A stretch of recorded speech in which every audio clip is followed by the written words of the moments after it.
थोड़ा complacency buildup हो गया था मार्केट में, एंड मार्केट में थोड़े वार्निंग साइंस भी थे कि कोई भी इशू, कोई भी प्रमोटर का बेचना, सब अब्जॉर्ब हो रहे थे मार्केट में। तो इन अ सेंस मार्केट थोड़ा यूफोरिया में चल रहा था।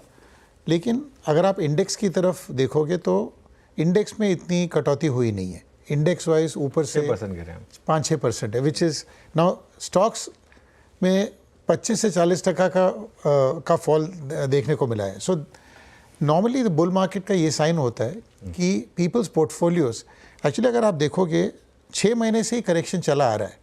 Portfolios are down 25 to 30% even over a 6 month period. हुआ ये है कि इंडेक्स में अब हमको नज़र नहीं आ रहा था कि करेक्शन है, लेकिन वार्निंग साइंस थे।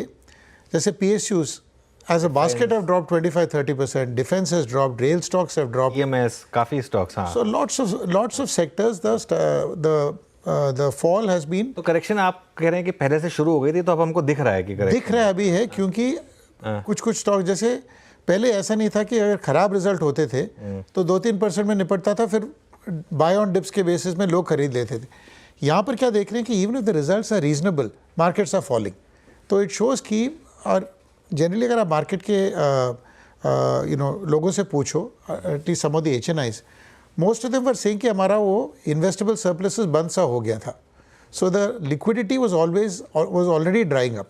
प्लस ये जो सेबी के कर्व्स आए हैं कि एक्सचेंजेस में क्या क्या स्टॉक्स मार्जिन के तौर पे यूज़ कर सकते हैं, क्या क्या स्टॉक्स नहीं यूज़ कर सकते हैं, वो लिस्ट जो है इतनी छोटी हो गई थी कि a lot of the mid cap which were being funded on by brokers और by people in the market, वो इनएलिजिबल हो गए।